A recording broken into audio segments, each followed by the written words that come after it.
The Jake Asman Show will begin shortly. Thanks to all these great Patreon members who help support the show. Get your super chats ready. Jake will be here in just a moment. If you love the New York Jets, this is the place to be.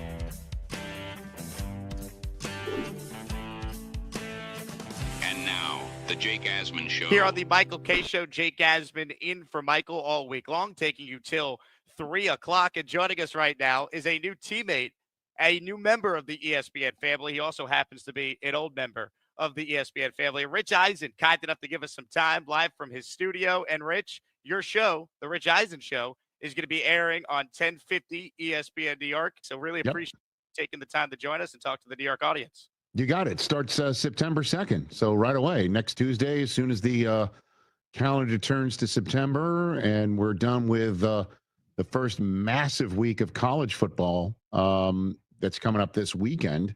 And then it's time for the National Football League to take center stage. And so my show that's been on the air since 2014, and the guy you're sitting in for, Michael K., has been on quite a bit. I've known Michael since back in the day with my ESPN 1.0 world. It's going to, start on ESPN Radio, Disney Plus for those who want to see it. And of course, the ESPN app that's available everywhere. I'm really fired up, Jake. Rich, for you, how did you get back in terms with ESPN? How did all this kind of come together? I think for so many sports fans out there, it came as a huge surprise. Wow, Rich Eisen's joining ESPN. Well, I got to be honest with you, man.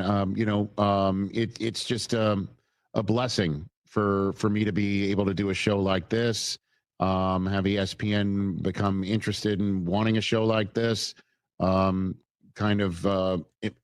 in advance of being interested in the NFL Network as well. So I'm just like I said, fired up, and it's football season, so it's perfect timing.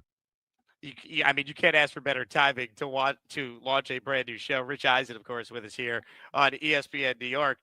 We could start with our New York Jets. The last time I spoke to you was at the Combine about a year and a half ago. We still had a lot of optimism for Aaron Rodgers coming back and hopefully being the answer for this team. A lot has, of course, changed since then.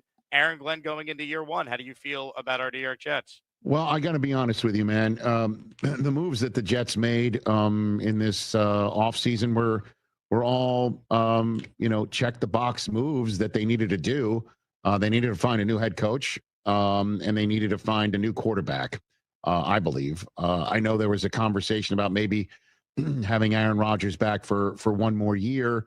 But, if you're going to start fresh, if you're going to start with a new head coach, the Aaron that you'd want to have set the tone, set the standard, as well as the tone should be the head coach, not the quarterback. And that's why I think Rodgers is actually going to have a good run, if not just 1 year, but however long he stays in Pittsburgh. I think it's going to be better for him that, again, he's joining an established organization with a coach that's not going anywhere. And the organization in Pittsburgh is not looking at Aaron in the same way the Jets did to say to Aaron Rodgers, tell us how it's done. Show us how it's done. The head coach can take care of the defense, but everything else, you need to show us how it is done. And that just clearly wasn't working for the Jets. So to go into their past and get somebody who was a former first-round pick from the Parcells era in Aaron Glenn and give him his first shot as being an HC in the NFL, I think that was a wise maneuver. And then on top of it, at the quarterback spot, to pay Justin Fields a fraction of what franchise quarterbacks are being paid in the NFL for a 2-year run with a guy with a massive upside at an age where quarterbacks are beginning to find their footing in the NFL in different places. I'm not saying he's going to be as successful as, say, Mayfield or Jared Goff, or even, former Jet and Sam Darnold. But for him to come to the Jets and be told, this is your team, that's your former teammate from Ohio State, who's now being freshly paid. Another smart move for the Jets to pay their rookies of the year from a couple of years ago on offense and defense with Sauce Gardner, for Sauce, who clearly needed to be taken aside after his aside on a social media post to say for him to reach out to T. Higgins to come to the Jets. And he was essentially saying, no, it's not what I'm going to do. For the Jets to basically bring him into the fold financially, these are all smart moves, and we'll see if they work out for the Jets. But I think Jet fans should feel good about the direction based on certainly over the last 2 years. The voice you hear is Rich Eisen. He's joining the ESPN family of networks Tuesday, September 2nd. You can hear Rich's show at 10:50 a.m. from 12 to 3. And Rich, staying with the Jets, right? You bring up, of course, Aaron Glenn coming on board. I'm just very nervous as a Jet fan for week one in particular because Sure. I go back to Rex Ryan's first year, and he said he wasn't going to kiss Brady and Belichick's rings. And the Jets went out there in 09, and they won that first matchup. They started 3-0, and I think there was a lot of buy-in from the fan base. I get very nervous about, here we go, Aaron Rodgers, week one. He's going to play great, and it's SOJ, same old Jets all over again. Do you get that feeling as a crazy diehard as well? Just your thoughts on this week one matchup against Rodgers? Well, with 2 home dates against Pittsburgh and Buffalo and at Tampa, I would take, if you're a Jet fan, a 3-0 start. Just take it one at a time, man. You just got to sit here and think when you're in the position that you're in, as the Jets were after last year's season was over. Who do you hire as a new coach? What does that new coach want to do with a new general manager at the quarterback spot? And then what are your priorities once you settle that? And again, the Jets to hire Aaron Glenn, which is, again, a smart hire from the legacy point of view, from the point of view of what you see from his body of work. And then you take a shot at Justin Fields. You take a look at the rest of what was available to them. There were veteran quarterbacks out there. I don't think Matthew Stafford was going to come to New York. You weren't going to keep Aaron Rodgers. You weren't taking Russell Wilson. You weren't going to try and trade for Kirk Cousins. Getting Justin Fields at the price and at the age that he's at is a smart play. Let's see what you can do. And then again, what you need to do to roster build. You need to tell Garrett Wilson and Sauce Gardner, you're ours. And as a matter of fact, we're not going to make you go through what Micah Parsons is going through. We're not going to make you wait. We're not going to make you wonder if you're going in this playing season. Unfortunately, it does appear that's what Breece Hall is going to have to go through. But we'll see. These are all just bets and moments that franchises think about and let the chips fall. I think the Jets made smart moves, and we will just see if the football gods are with them. Rich Eisen from the NFL Network, ESPN, with us here on the Michael Kay Show. Jake Asman in for Michael till 3 o'clock.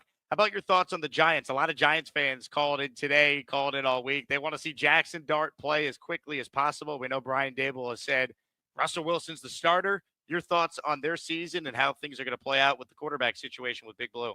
I think Jackson Dart has got a swagger about him, and he's got an aura about him.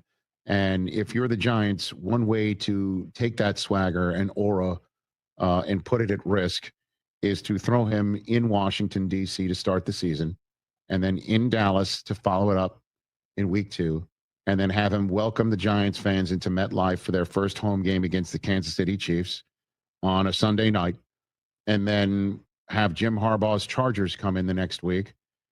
There's a visit to New Orleans before there's a short week game against the defending world champs, who they play again 2 weeks later after visiting Denver. And if you want to put Jackson Dart's swagger at risk, you throw him into that deep end of the pool, and instead you let Russell Wilson attempt to navigate all that. And we will see how the Giants come through that 8-game stretch. If they're 5-3, you don't have to make a move to Jackson Dart. If you're 4-4, you don't have to make a move to Jackson Dart. If you're 3-5, 2-6, heaven forbid, worse than that, that's when you begin to make a maneuver like that. I think the world of Brian Daboll. I think if you want to have somebody bring a quarterback along, he's that guy. All you got to do is see what he was doing on the staff of Alabama when Tua and Jalen Hurts were there. He was the guy in Buffalo when Josh Allen arrived. He's not a piker when it comes to this sort of thing. He did win Coach of the Year with Daniel Jones, and they might have gotten overheated in a way that created a front office conundrum with who do you franchise and who do you sign long term. And I think we all know the Giants made wrong decisions on who to franchise and who to long term, and it came to Daniel Jones and Saquon Barkley. But we are where we are. And with the Giants' first 8 games, I think Daboll is making a smart move. Let Jake Jackson Dart sit in a highly veteran, high energy with Russ and Jameis quarterback room and soak it in and see how it plays out. But I think Russ is starting his first game as a Giant, where he got his first career playoff win as a member of the Seattle Seahawks in Washington, D.C. He's going to make his first home start where he won his Super Bowl. So, and I don't think Russ is going to be shying from New York spotlight at all. I think this is a wise move. I think it is the, I guess, less risky path, and they should take it. Jackson Dart's not going anywhere. Just let him sit, let him see, and then maybe he starts getting cups of coffee, and then maybe he does play the back end of the season. I don't know. Or this defense can carry the day. I mean, Dexter Lawrence is as great as they come, and he's now surrounded by Kayvon Thibodeau, Brian Burns, and Abdul Carter. That front four is nasty, and all Russ has got to do with this offense, Neighbors being healthy, and obviously the rest of those young guys. Tyrone Tracy had a really good season last year. I love Scatterbo, what he might be able to do. Let's see if the offense can put up 21, 24. All they got to do, maybe they put up 14, 17. Defense coughs, makes somebody cough something up. Let's see what can be done. I don't think the Giants are going to be as disastrous as people are making them out to be. Rich Eisen is our guest here on ESPN New York. His show, The Rich Eisen Show, launches Tuesday. You can listen to that from 12 to 3 right here on ESPN New York, 1050 a.m. Rich, you mentioned it at the top that Michael Kay has been in that very studio where you're sitting as a guest. Our New York Yankees, let's talk about them. I know you're a huge Yankees fan. I am. What happened last week over the weekend against the Red Sox, as a diehard fan as well, was a disgrace. How do you feel about the state of affairs with this team? I mean, they beat up on the bad teams, and then they play good teams, and they don't win. So I'm tired of being teased by the Yankees this year. Yeah, there's a few weeks left here to try and catch some fire. Obviously, there's reasons to have doubts on that front.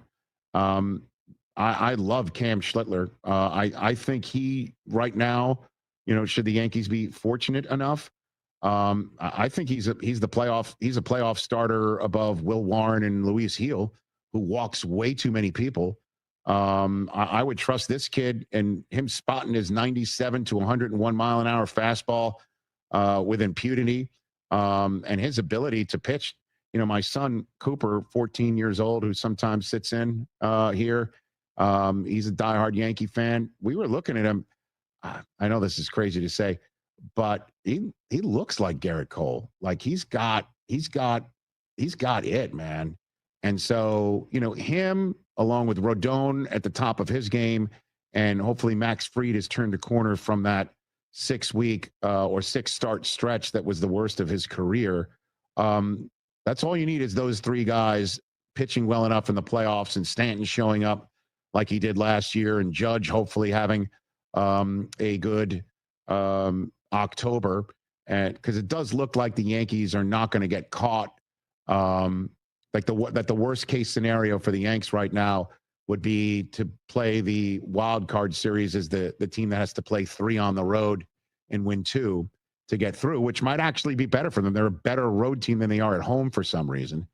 And just Aaron Boone's just got to make the right choices, man. I mean, it just seemed like the minute that, and I was at the game here in Los Angeles last year, Freddie Freeman's at the plate, bases are loaded. Let's not use the guy who actually is our left-handed specialist, who's built for moments like this, to get somebody like Freddie Freeman out and Tim Hill. Let's bring in a guy who hasn't pitched in a month, who doesn't relieve, and let's have him give up a grand slam home run. And ever since then, with the exception, obviously, of doing their best to recover from Juan Soto taking the money with the Yankees, the Mets, and building a roster using that money with Fried and and obviously Bellinger, and trying to build as good a roster.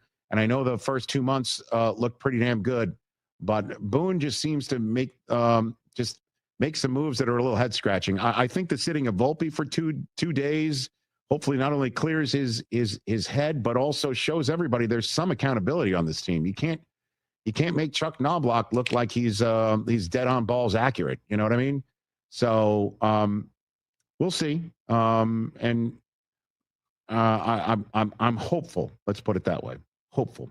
Rich Eisen is hopeful. Well, Rich, welcome back to ESPN. Thanks, You said Jake. earlier 2.0, right? 1.0, stint one. Here Yep. we are, Rich Eisen 2.0. You can listen to Rich's show Tuesday. That's September 2nd. That's coming up next week, everyone. You can hear it from 12 to 3 on 1050 ESPN New York. Rich, always Thank a you. pleasure. Continued I success. appreciate it. And Thank hopefully you. the New York Jets, how about a 9-win season? 9-8 would be a nice little change. We shall see. But being, born in Brooklyn, raised in Staten Island, it is an honor to have a show like this one. Again, it's the show that I've been doing ever since 2014. It is not new. It's just with a new logo next to it, and it's our first time on ESPN Radio. We're on Disney Plus, and the ESPN app for those who want to see it. There's obviously our YouTube channel, youtube.com/Rich Eisen Show. There's a podcast version of it. There's many ways for you to follow along what we do, but for me to be on in my hometown all 3 hours on ESPN Radio is awesome. I'm really looking forward to it. He's Rich Eisen. My name is Jake Asman. Quick break, and we will continue. It's the Michael Kay Show right here on ESPN New York and the ESPN New York app.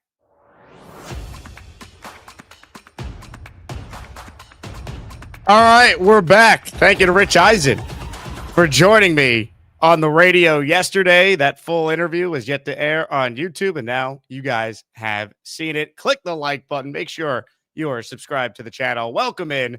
It is the Jake Asman Show. Let's do our normal show now. We are presented by my friends at FanDuel. Ladies and gentlemen, Jets and the Steelers. It's coming. Just 10 days away. Can the Jets win as an underdog in week 1? You can make that bet over at FanDuel. And in honor of the fact that we have just 10 days to go till the Jets and the Steelers, let's give away a signed Chad Pennington 8x10 photo. One of my favorite Jets of all time. First Jets jersey I ever owned was the number 10 Chad Pennington. He came on our show at the Combine this year. So let's give away a signed Chad item in honor of 10 days to go until week 1 for the Jets season. Gift the membership to enter or send in a $10 super chat or higher. Let's talk some Jets news to hit on here. We know about the 3 waiver claims they made yesterday. There had to be 3 moves they made in response to that. We know what those moves were.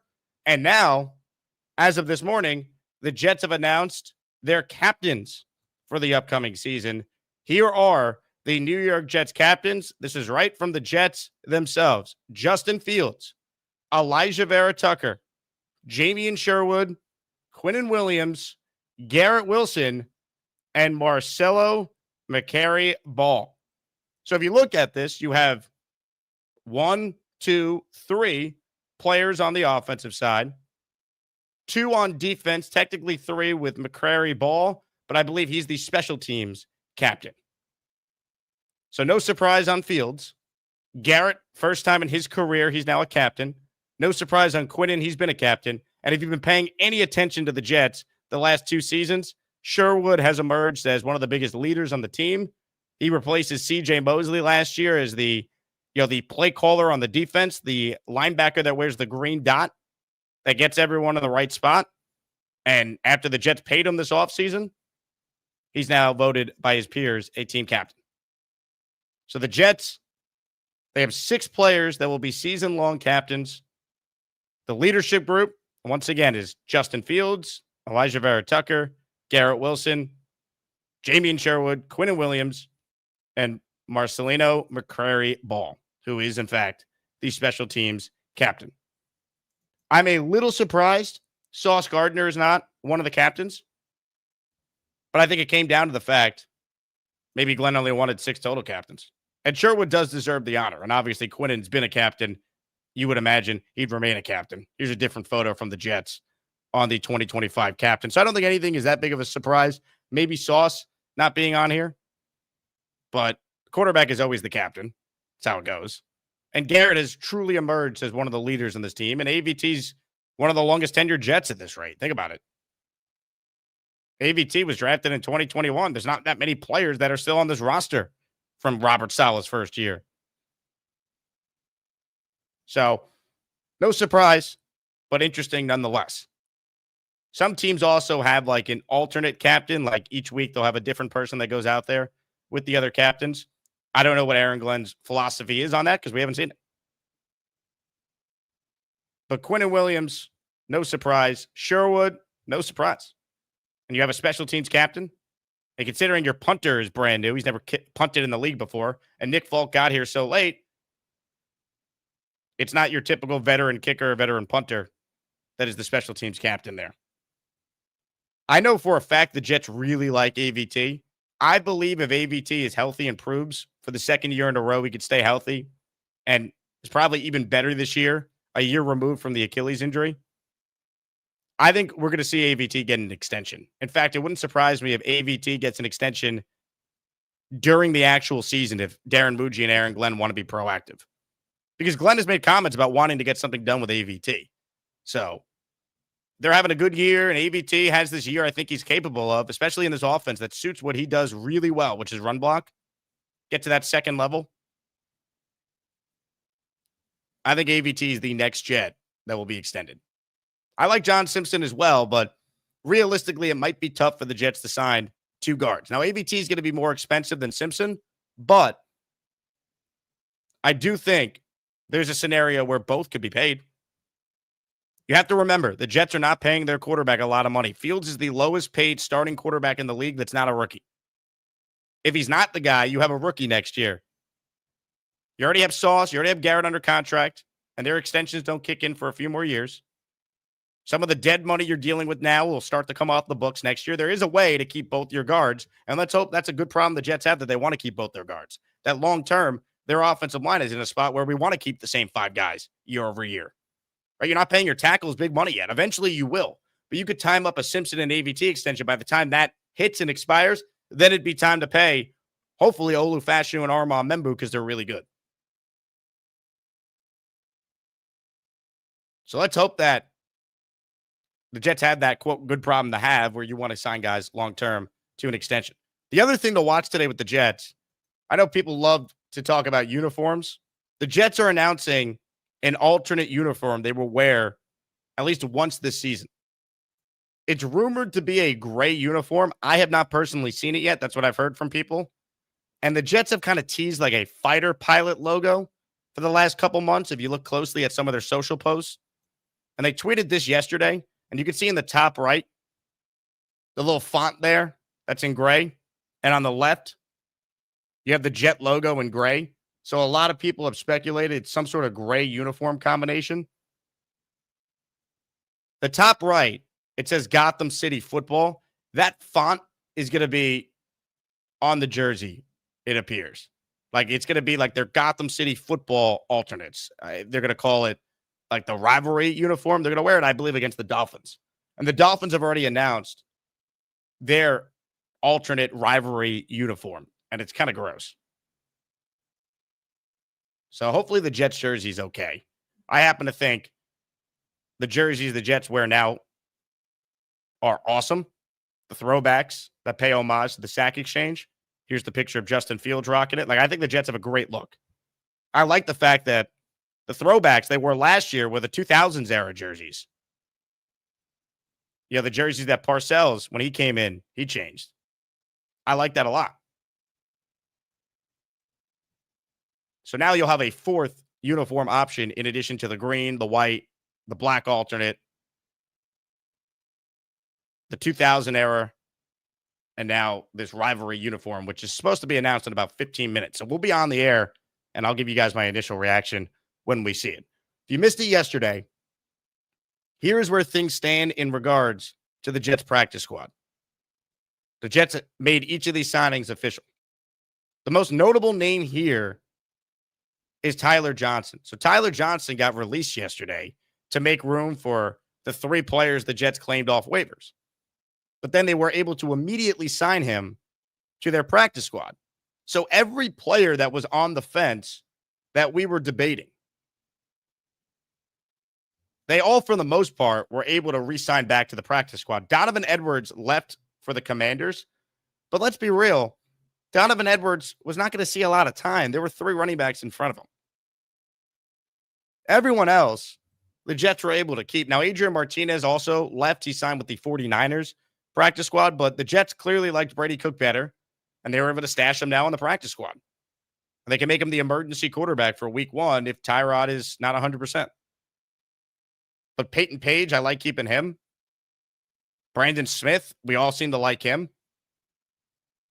Backup kicker Harrison Mevis, who made all his kicks in the preseason.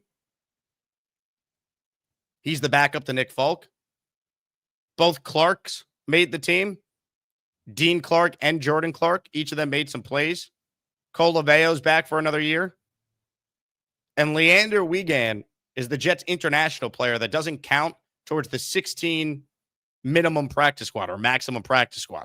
So the Jets right now, they basically have 3 players available to them that they could add if they so choose. So we'll see. Now, what I have right here, courtesy of Nick Shine, is allegedly the Jets jersey leak for the jerseys the Jets will make official in about 15 minutes. So I've been hearing from people I trust it's gray, and this photo that was sent to me that has been leaking on Twitter appears to be the actual jerseys that we'll see. You'll see top left, that's Sauce modeling it, what looks like the Jets rivalry uniform there. It's got like gray and black in it. It's fine. I don't love it, but it is what it is. Young kids are the ones who buy this stuff. That's why the NFL does it. They make a fortune on the jersey sales.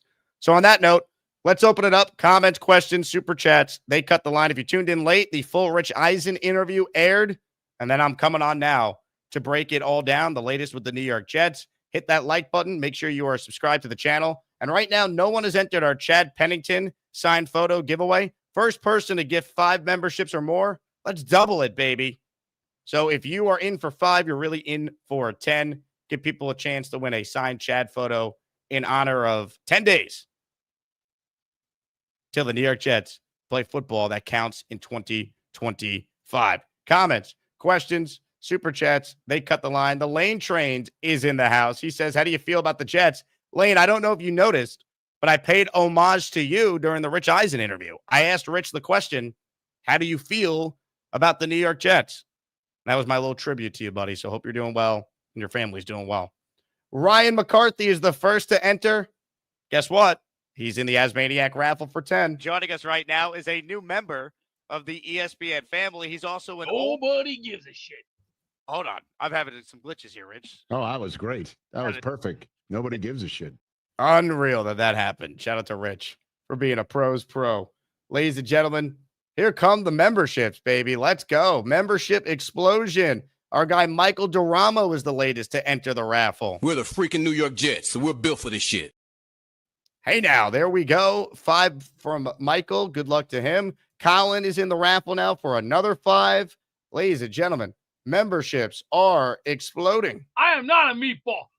Oh, yeah. 5 more. And then Big Fella says, put me in. I got you, Big Fella. You are in for 5. You're playing to win the Pennington photo. Hello. You play to win the game. Okay. On that note, let's get to some calls, shall we? Prestige Shogun is first today. What's up, Prestige? Going on, Jake? How good is it to have football back? Dude, thank God. I know the pain's coming, but I'll deal with that when we get to it. I'm just excited for now. Yeah, I'm waiting on the new uniforms that are going to debut in about, 10 minutes from now? It's good to have football back because starting this weekend, I know NFL is until next week, but college football this week, football officially rules the country again, and I can't wait. So many good prospects coming out of college, an NFL season where I think we're in for a fun one. I know we haven't had good seasons in the last 15 years or so, but I'm interested to see Justin Fields and see how he performs under this offense, this regime, and to really figure out, do we have something in him? Are we going to draft a quarterback again? Are we headed for a surprise season, a resurgence? That's why I have so many questions that I know if I get the answers to them, good or bad, I'll have clarity. But Aaron Glenn is changing the culture just from a mindset perspective. Like, I get it.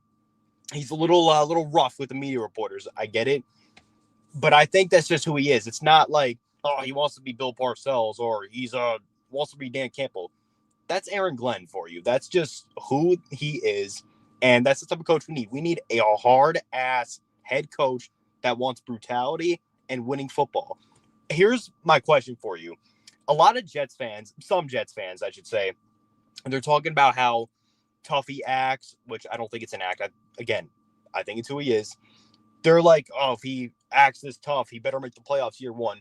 To me, I don't think it's fair to put a playoff mandate on Aaron Glenn in year one because this roster realistically shouldn't make the playoffs or win like 11 games or something like that. I think realistically, it's a 1 to 2 year window to really rebuild into something special. But again, I think it's not fair to put a year one playoff mandate on him and just like. I don't think anyone is though, Prestige. I think the key is you want to see some improvement. Now everything can be expedited if Fields is really good. That's the reality. Like no one had the Commanders that they were picking second in the draft in the NFC Championship game last year. Houston winning a playoff game in year one with DeMeco Ryans and CJ Stroud. The quarterback is the ultimate game changer. You could be a well-coached team, but you can't win a championship if you don't have the quarterback. Like the Steelers are in the playoffs every year. Reason why they have flounders, they have not had that guy since Roethlisberger retired. So it's two parts. You need the coach and the quarterback. Maybe we find out we have one of the two this year. It's probably more likely to be the coach than quarterback. But hey, you never know. And then you figure out what the long-term direction is at that position in the offseason. Yeah, that's why I can't wait to just see how it all unfolds. I know we want to beat Pittsburgh in week one. I'll say this, though. We may lose a lot of games. It's definitely a possibility. It's what a lot of people are expecting. But if we're building something where I know we're competing almost every week, we're not getting blown out, we're not getting our doors blown off, anything like that. We may lose games, but if we are competing and we're fighting every week and we have the opportunity to win, I think I'm okay with that. Just because now we know what the plan is going forward and what our identity is going to be. So that's about all I have. I have another class in about an hour, and it was good to call back in. Where do you go to college, Prestige? I go to William Patterson University, same college as Kevin Burkhardt. And one day I want to be a sportscaster or just an analyst. That's why I'm probably going to launch my own stuff soon on social media and just go from there. I'm going for communications and stuff like that. So love it, Prestige. You're a freshman?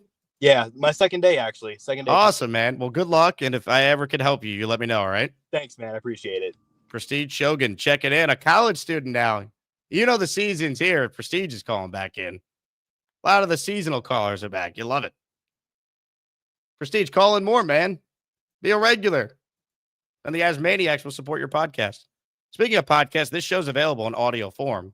Apple or Spotify. See, Prestige, that's called a brilliant segue, if I do say so myself. So you can find the show wherever you get podcasts. Check it out. Leave a 5-star review. And we're going to do a segment coming up this weekend where I'm going to read the funniest reviews. Comments, questions, super chats. They cut the line. Black Gypsy with a nice comment here. The show's officially the shit. Some networks going to buy the show, Jake. Get ready for the big time. Black Gypsy, I appreciate you. Thanks for the kind words, man. This community continues to be unreal.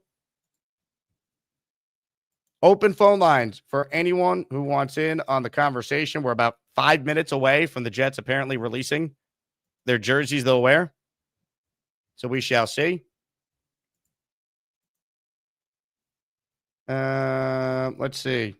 Daz says, I can't call in during the season. My points are not salient enough. I believe in you, Daz. You definitely got to call in leading up to the London game. I'm bummed I can't be there this year. Kyle Clifton believes the mandate for the Jets is to compete for the playoffs in December. Look, be alive going into December. That will show me something. I mean, you survive the first half schedule. You won enough games to be in the hunt. Remember that a couple of years ago? In the hunt for the first time in so long. We as Jet fans were like, yeah, in the hunt, in the hunt. I'll take that. It's sad that we went from, hey, this team can win a championship the last 2 years to that, but that's where we're at. That is unfortunately where we're at. Hit the like button if you're just tuning in. Chad Pennington signed photo is the giveaway. If you don't win, Monday's raffle features a signed Fields jersey. Signed jersey by each member of the Sack Exchange. Imagine that in a frame. That is legendary. And I added the prize yesterday. Signed Sauce Gardner jersey. Boom. On that note, more of your calls right now on the Gusbuster Umbrella Hotline is...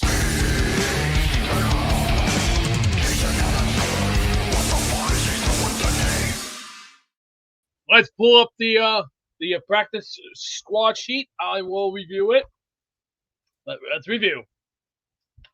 Brady Cook, I see some potential in this kid. He's got some guts. Tyler Johnson, yeah, I think he'll be okay. Harrison Mavis will be good.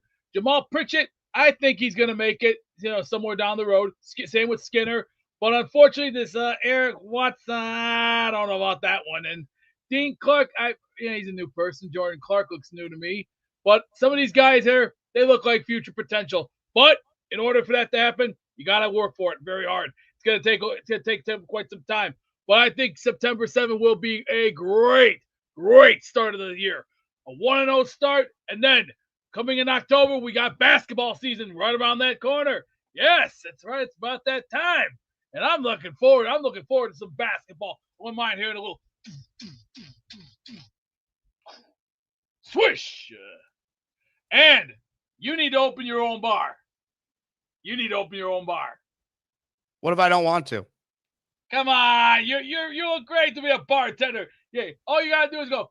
Can I get you something to do, big fella? Hey, if I open a bar, can I serve meatballs? I am not a meatball. Serve whatever. Make it look decent. Make it look fragile. Make it look sexy. Make it look good. But be yourself. Be the best you can be. You got the touch for it. You got them big bottles of Hennessy. So hey, you're great to be a bartender. Yo, after all, we're gonna do just fine first game. Here's Rogers lights when it comes to yeah. All right, we'll get back to your calls in a few minutes. Darren Muji, who was supposed to speak yesterday and then the Jets changed it to today, he's on a conference call with reporters right now, and I have some sound from that I want to play. This is Muji being asked for his thoughts on the Jets roster. Let me start out by saying I feel really good about the way training camp went and how the roster really came together this past week. A lot of tough decisions the past week, tough conversations really the last few days, but feel really good about where this 70-man roster is today. It's like a puzzle when we're putting this thing together, from the 53 to the practice squad. I talked about the 53, the 16-man practice squad, and the one international player. And we're looking for the best combination of players that we can keep in the building, really with an eye on the game day roster as well. So that's Muji there talking about the roster. Here's more from Muji. He's being asked about what we all think is a weakness, the wide receiver room. I like the room. I like the room as a whole. Obviously, it starts with Garrett, as you mentioned, and look forward to seeing him this year. We'll move him around. He can do it all. And then the pieces that go around him. I think we got pieces that complement each other there. We've got three guys in Josh Reynolds, Lazard, Tyler Johnson. They've all played in the league and had success. Bigger bodies. You can move them around. They can block in the run game. And then you got the speed piece with Arian and Gipp. Gipp's got speed. He can play inside. We'll find ways to get him some touches as well. So I feel really good about the room as a whole. I know he has to say that. There's just no way he could feel really good about the room. You have Garrett Wilson and then a bunch of question marks. That's just the reality. Look, I don't expect him to trash his team, his players, but that's GM speak if I've ever heard it. Here's more from Muji being asked about Justin Fields. Yeah, I would say the operation. I've seen it improve every day, and specifically this past week, I think we've really seen good rhythm out at practice with the offense, a balanced attack, some run, some pass, but just the overall operation, the command, his leadership, obviously named a captain, as many of you found out this morning. So seeing that growth has been really good. I mean, look, they committed to Fields for 1 year. They made it clear he's their guy. And obviously, if he is their guy, it makes things a lot easier for the Jets going forward. It expedites this retool, rebuild, however you want to describe it, if Justin Fields could be their guy. They've tried to build up his confidence from the beginning. And let's see if it works. No one saw Baker Mayfield revitalizing his career, or Sam Darnold, or Geno Smith. It's always wild that two of the guys we reference are Jets, previous Jets. But that's the deal. Ladies and gentlemen, the Jets themselves just posted this as their new profile picture on X. So get ready for some sort of gray-black uniform that's coming. And the Jets themselves have just released it. Now, I'll wait for the first official photo I see that's going to be posted shortly here. But the Jets just released a video of what the jerseys look like. And since I know it's going to be copyrighted if I play it, I'm not going to play it. 12-7, home against the Miami is when they're going to wear these new jerseys they're announcing today. The font is different on them. The back of the helmet, where the white spot is on the back, says Gotham City Football. So the Jets have these gray, blackish, alternate helmets. So we'll see. Ultimately, if they win in that jersey, I don't care what jersey it is. Beat the Dolphins in December, and I'll be in. All right. More of your calls coming up. Call in your thoughts on the Jets captains. For those who missed the announcement, the Jets named 6 captains: Fields, Wilson, Vera Tucker, Quinnen, Sherwood, and McCrary Ball.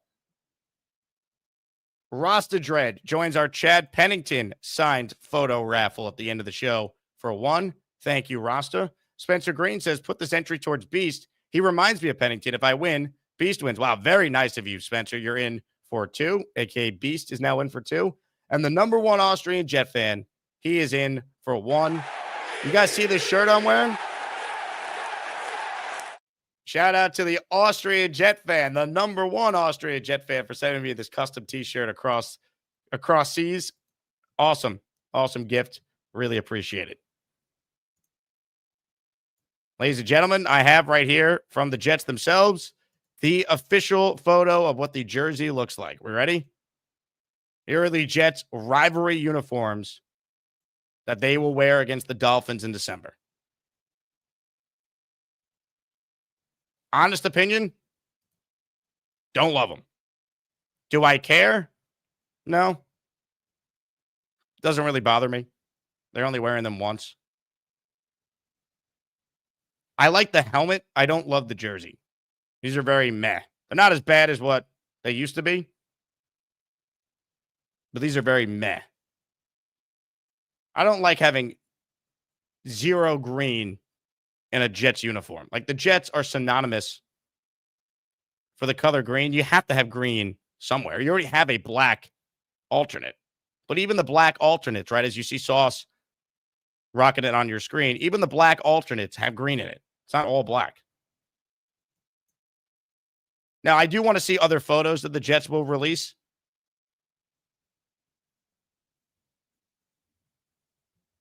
But these aren't great. Nike rivalries. They'll wear it week 14 against the Dolphins. Look, if they win in these jerseys, none of us will care.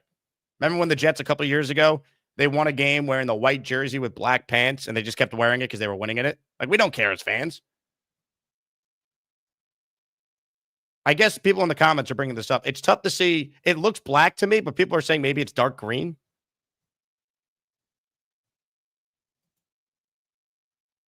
I don't know.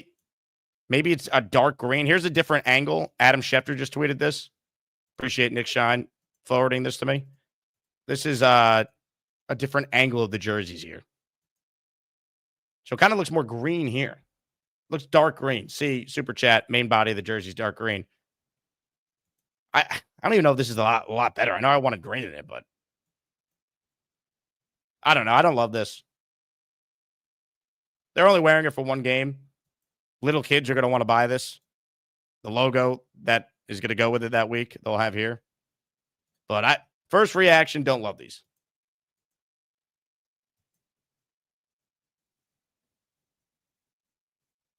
But once again, the Jets could wear purple if they beat the Dolphins in December. I will not mind. Robin Boy says, obviously, I approve of the Jets Gotham City unis. I mean, I like the idea of, like, the Jets branding Gotham City as their own. I think it's cool. But let's see. Week 14, they wear these and win. I'm in. Here's more photos from the Jets. They just tweeted a photo 39 seconds ago of Justin Fields wearing the jersey. So this is Fields rocking the new jersey. It really doesn't look dark green though, guys. I guess technically it is. It almost looks black though. I will say with the background, the white background here, this looks a lot better than what I thought this was. Like this looks gross. Let's be honest.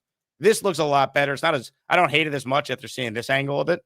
I guess I'll have to see what it looks like in person. I don't hate this as much as I just did though. It's like a charcoal kind of color almost. It's like not quite black. It's not quite dark green. It's got some like charcoal to it. Here's more photos from the Jets. I'm dragging them and I will put them up on the screen. We got Sherwood, Braylon Allen, Brees rocking them. Stand by. I'm going to put them up there. Let me know in the chat what you guys think. Here's Braylon Allen. See, with the lighting here from the Jets and the photos, like it's tough to really gauge. Here's Sherwood, and that looks like Quincy. Here's Brees. This is not going to be a good angle of Brees, though. He's in the light, not even facing the screen. The camera, I mean. Here's JJ. I mean, Jermaine looks like a badass in anything, but that's just a different point. Here's another good angle of the actual jersey. Hold on, I shared too many things. It's making me delete some of it. This is Sherwood wearing it. This photo and the photo of Fields are the best view of the jersey. Like in this, it almost looks black, charcoal. In this one, it kind of looks darkish green. This one, it looks black. So we're going to have to judge in person. Like the Jets didn't exactly do us any favors with the photos they have posted on their Twitter account today. They're fine.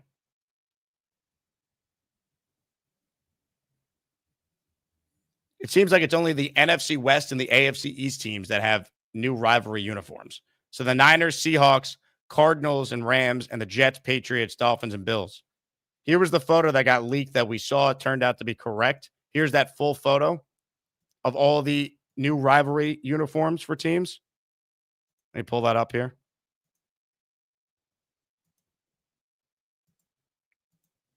I feel like a white helmet would look good with this, no? Or look better. Am I off on that? I'm not a fashion guy. Here's all the jerseys for the teams, though. It's like tough to see because of the background here. I don't know. These all are kind of ugly. The Niners one, I think, looks okay. That kind of looks, that's probably my favorite. Let's run a poll. Do you like, by the way, hit the like button. Do you like the Jets rivalry uniforms?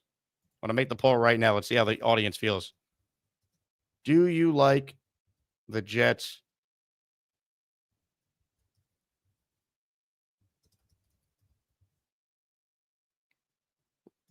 rivalry uniform? Yes or no. And don't be like Mets fan 2128. Yes and no. Yes or no. Do you like it? Once again, they could wear purple. If they beat Miami on December 7th in these, I'm in. Comments, questions, super chats. They cut the line. Let's go to some calls now. Right now, we only have one man on hold. Jason in Jerusalem starts us off this segment. What's up, Jason? Hey, Jake, does that mean Beast is off, or you don't count Beast as the man on hold? Well, he was already on the show, so I wanted someone new. Okay. First of all, loving listening to you on the afternoon drive, or should we I guess say the dinner it's time? the evening for you in Israel, huh? Yeah, you got 8 to 10, right before Summers, I guess. Appreciate you calling in, by the way, man. That's awesome. I always get questions from the producers. How are all these people finding the show from different countries? And I'm like, the Asmaniacs are everywhere. We've had you call in from Jerusalem. Craig has called in from Australia. I've had people calling from Canada before, so it's pretty cool. Yeah, I'm actually still thinking about that call in terms of now that it's Mets Yankees. If the NFL is given a September 11th game, do you want a Jets or Giants home game then? Or do you just give Mets and Yankees New York and you just have it in Washington or someplace else? Yeah, I'd rather the baseball teams take the spotlight than Jets Giants. I think it's more fitting with what was going on, in that time period. Absolutely.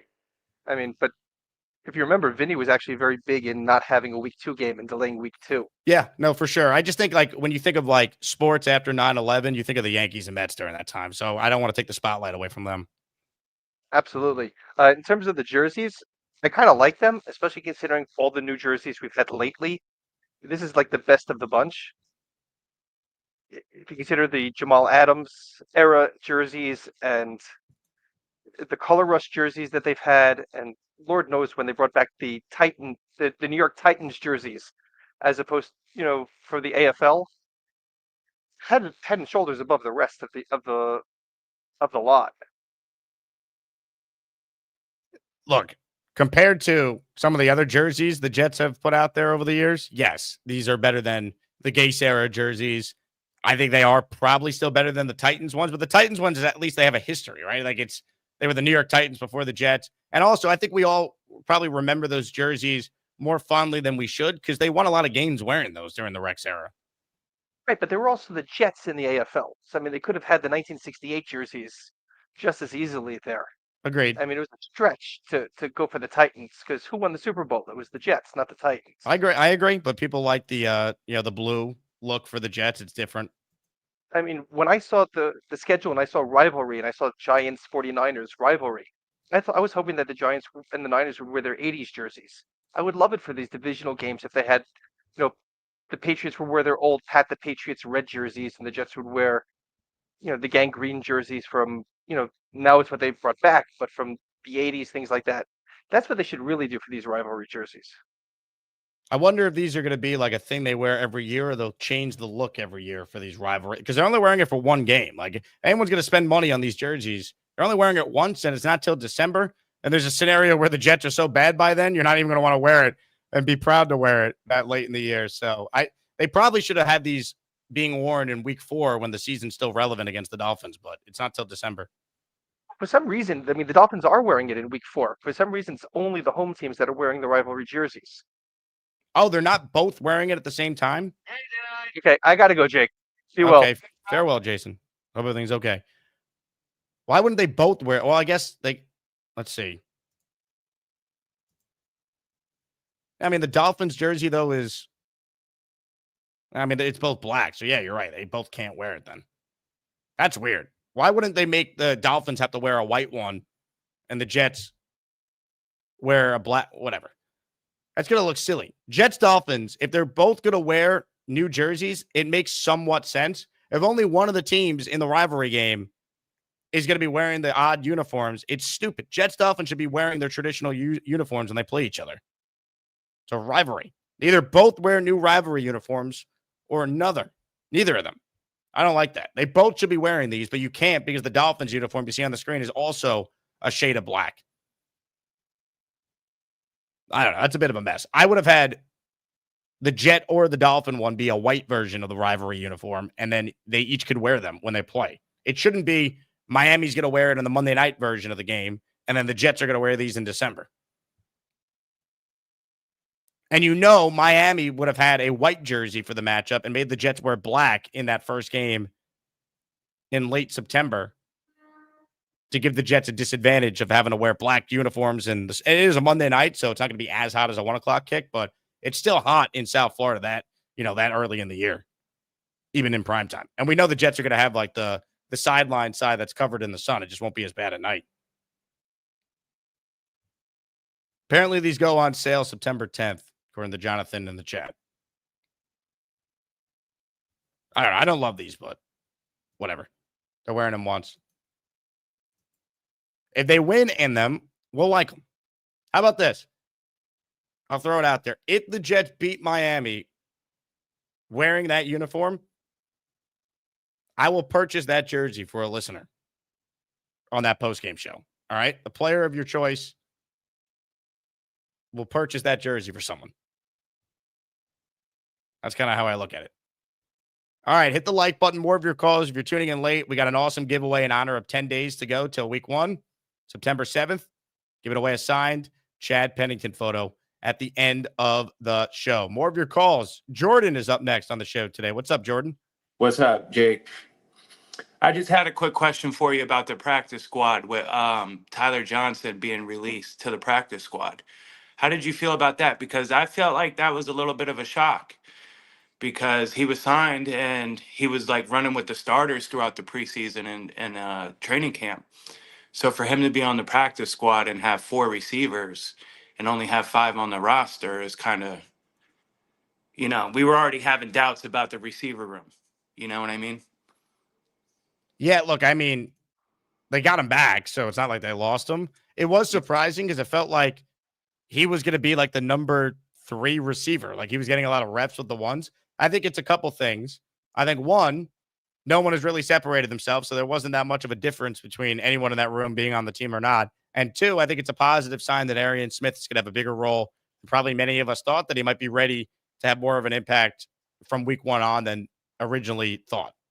True. I really hope Arian Smith does, prove himself to this team because with that speed, it's just the catching. We all know what he needs to do. But Catch the ball. Really, that's it. Yeah. But that's all I really had today. I appreciate you answering my call. You got it, Jordan. Appreciate you making it. Comments, questions, super chats, cut the line. Let's take a look at the poll here. Do you like the Jets' rivalry uniforms? 61%, now 62% say yes. Actually, more than I thought. I thought it'd be closer to 50-50. It's fine. I got to see it in person because on some angles, it looks like it's a dark green, like this one here. And then on the other photo we have here, it looks like it's black. And on these, I can't tell. There's too many different angles. Like here, it kind of looks more green than kind of like the charcoal.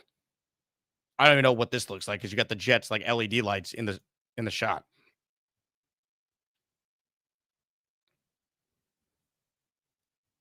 Personally, I'd rather them rock the Super Bowl throwbacks than have new rivalry uniforms, but is what it is. Spencer Green, Bills fan, talk and bleep. Give your opinion on theirs. Let's see the Bills jerseys. They're the only ones that have like a pure white, it looks like. They're right in front there. It's okay, I guess. It's tough to tell based on the only photo I have here. I don't feel like going on their Buffalo Twitter account and seeing it. Look, I'll give it a chance. We'll see what it looks like in person. If you go to a Jets game, I'm sure they're going to have all those jerseys in the team store trying to sell them. It is what it is. Comments, questions, super chats, cut the line. Week 1, 10 days away. A message from Fireman Ed.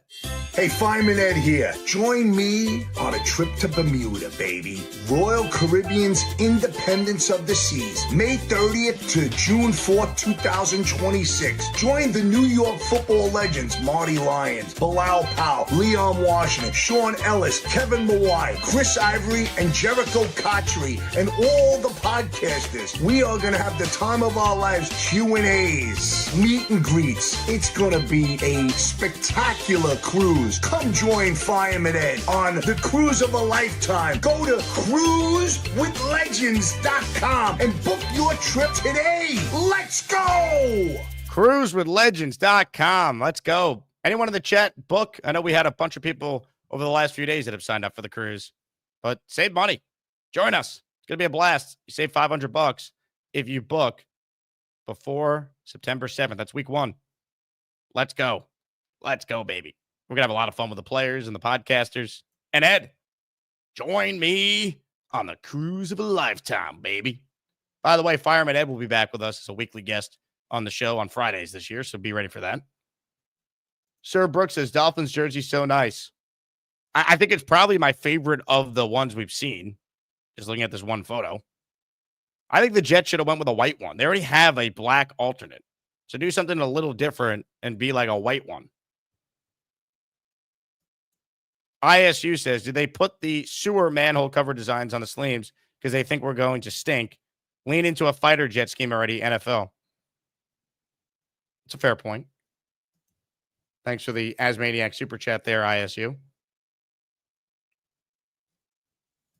Open phone lines for anyone who wants in on the conversation here. If you missed it, we played the full Rich Eisen interview at the top of the show. So rewind to the beginning if you want to hear Rich's thoughts on the upcoming Jet season. First time we've had Rich on the show since the NFL Combine 2 years ago. So good to catch up with an old friend of the program. Comments, questions, super chats, cut the line. We also heard from Jets general manager Darren Muji. He tried to talk up the wide receiver room, which many are rightfully saying, yeah, I don't know about that one. Now, the other guy up at the podium with Muji was Robbie Payton. He's the co-director of player personnel. He was asked about Jelani Woods, who the Jets claimed off waivers. His quote was, he's a big, strong, physical blocker, but he also has value in the passing game. He was productive this preseason, and we felt he would elevate the competition in that room. When the opportunity presented itself to claim him, that was something that both the coaches and scouts felt good about. I'll tell you what. I think that was a really smart move by Muji. Really smart. Because I think he might be their second best tight end right away. He's got to stay healthy, though. There's injury risk. But you know what? You got to take a risk like that if you're the Jets to try and improve your talent. It's worth it. If he gets hurt again, so what? But you're trying to improve that room that, quite frankly, is not very good. Probably one of the worst in the league.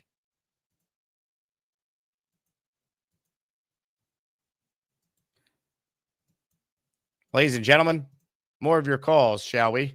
We heard from this guy already, but he's the only one on hold. So we need his expert opinion on the Jets' brand new uniforms. Ladies and gentlemen, time to unleash the beast.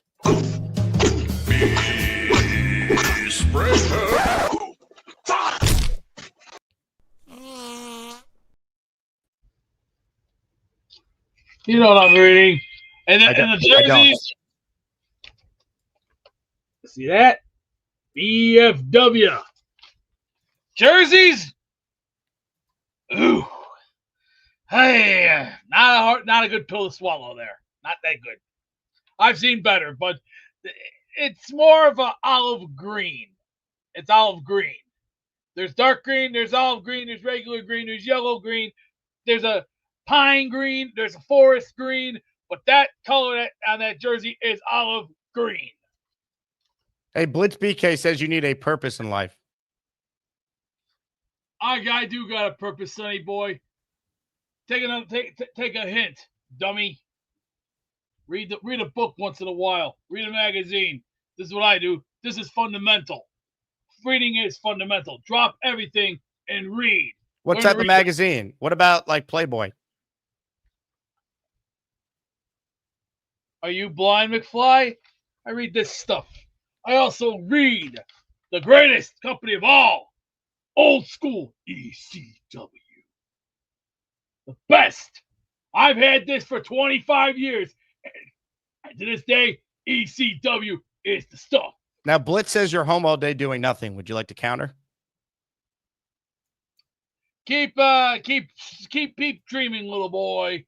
I don't read Playboy. I don't have time for that bullshit nonsense. If you want real facts, I got stuff in there that I got. Hey, Beast, we should start a book club on the show, and you could read to the audience. Why not? Hey, that sounds like a good idea. As a matter of fact, there's 6 captains. I like that. Do you? I like it. Justin Fields, captain. I like that. Sherwood, captain. AVT, captain. Beautiful. But you know what these guys need to learn how to do? Hey, Ryan wants to know if you'd read some Harry Potter. Before game time, you know what they should be doing? They got to get fired up and be like, you guys ready? Yeah! You want to kill him? Yeah! Then you know what you got to do? Destroy, annihilate, and abolish the weak. I'll get out there and beat their ass to death. This is our house. Now! Hey, Beast, show us what the Quentin Williams is going to do to Aaron Rodgers. Again? Hey, but first you got to move your camera, you got to move your microphone. Move your camera a little further down so we can see the bed, and then make sure you have lights on in your dark attic. You mean the best global studio headquarters ever since the day the Mayflower came across? It's very dark in there today, Beast. Where's the lights? There we go. Still dark as hell. But... Watch the dime pass. Here's Aaron Rodgers. He looked like he's going to piss his pants when he see a 300-pound man coming full speed ahead. Example, wham, Bam! Welcome to New York, bitch. My house, our house now, not yours anymore. I got gas right now. Oh. Thank you, Beast. Tom A says, how many interceptions will be thrown in rivalry games with both teams wearing similar dark colors? So we learned, Tom, that for that exact reason, only the Dolphins will wear their rivalry uniforms against the Jets in week 4. And when the Jets play them in week 14, I think it is, then the Jets will wear theirs. Bill M says our tax dollars are hard at work. Bullshit. That's right, Bill. You pay for Beast Attic. Spencer Green says, plug the mic in. Jesus Christ. It will never be plugged in. Never. Jason says that one day Beast is going to miss the bed. Never. Beast is the most accurate bed jumper that's ever lived. Daz writes in, I think the jerseys look all right. I may get one if they win in it. Please ask Lardo to unblock me. I did nothing to him. Hashtag Beastbreaker 666 pounds. Strong take there from Daz. Peter Castro says, Jake, great interview with Rich. Thanks for watching, Peter. Tom A says, missing the bed or missing the toilet, what's worse? Man, if you miss the toilet, that's a rough one. Beast, you ever miss the toilet? Never. Really? Never. I'm too smart for that. That's you gotta have good hand and eye coordination. You don't have that, you ain't worth it. Think twice. Think smart. Think fast. And remember, you save big money when you shop at Menards. Menards isn't paying you. Why do you always plug them? Hey, Menards is one of the greatest places I got gas right now. Okay. Mike Perez says, great interview with Rich, but I don't know. Something was missing. Oh, was it? Joining us right now is a new member of the ESPN family. He's also an Nobody gives a shit. Hold on. I'm having some glitches here, Rich. Oh, that was great. That was perfect. Nobody gives a shit. Still can't believe that happened. Could have been any drop that played. Could have been in the middle of the interview. It was right. It was like the perfect timing for that. Like, it almost looks like I did that, which I promise all of you, I swear on my life I didn't. I was mortified. But it happened at the best time, right at the beginning. It was easy to reset. Just do the rest of the interview. Unreal.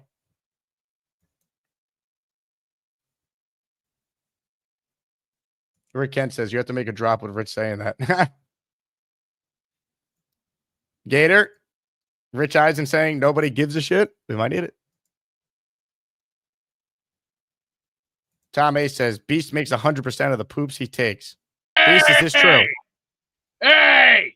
What I do in the bathroom is privacy for your information. Oh, we know what you do in the bathroom.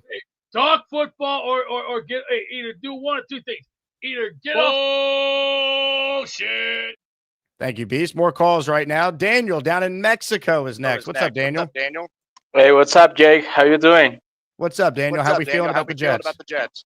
Well, I don't feeling too good because I want to say that if we want to be a winning team, we need to get rid of the penalties. The last preseason game, we just actually lost because of the penalties. So if we want to really win in this league, we have to be clutch on the fourth quarter, and we have to be really focused on the playmaking. So that's one point that I want to highlight because I don't see too much improve from last year to this year with the amount of time that Aaron Glenn has into the coaching with the Jets. Also, I am worried about the wide receiver room and the edge room. I mean, if we have Garrett Wilson down or McDonald down, it's going to be so painful for us because we don't have any playmakers that can really do something outside of those players. And about the rivalry's uniform, I think that they should be more creative and really try to do something different. Probably put the logo in the helmet. I don't know, maybe something more special. But anyways, that's all I have to say, Jake. And just to finish, I see the Jets hopefully having 9 wins this season. But as I said before, we have to be clutch. We have to be focused on the last quarter. We have to fight until the last minute of the game and do not make mistakes, because that's what the winning teams are. We cannot have expectations of being really a great team and reach for a playoffs if we are not disciplined when it comes to clutch playmaking. So that's everything that I have to say, Jake. Sending my regrets from Mexico. Love you all as maniacs. Daniel, good call. I think the big thing is this team has talent, but the depth at certain spots, not good. You brought up what happens if Garrett gets hurt? What happens if McDonald or Jermaine get hurt, or Jermaine's not close to what he was till about halfway through the year? Or God forbid Quinnen suffers an injury, then you're really screwed. Like, you guys to stay healthy. They could be a top 10 defense with some injury luck. I really believe that. I think there's plenty of talent here. It's not a ton of depth, though. Michael Clemens is your third edge right now. Peter Castro. Jets will be fine. Accountability is most important. Accountability is the most important. Peter, from your lips to God's ears, my friend. Appreciate the super chat. You're the ultimate optimist this year because of the coaching, and I hope you're right. Oh, shit. Otherwise, watching the Jets is going to feel like falling off your bike. Peter Castro in our Chad Pennington raffle at the end of the show for 5.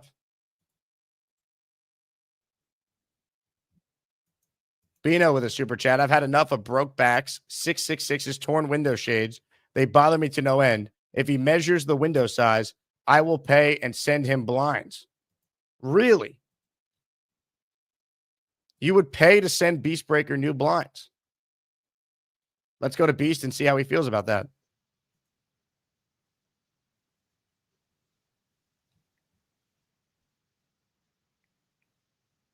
I want everyone to know I didn't mute his mic, and his mic is not on mute, so he did something. I think he's playing it, but these computers are built to not pick up like outside noise like that, so no one can hear him. But here's what we could do. You already know Gator's going to take this footage, and he's going to put his own song on it and make it hilarious.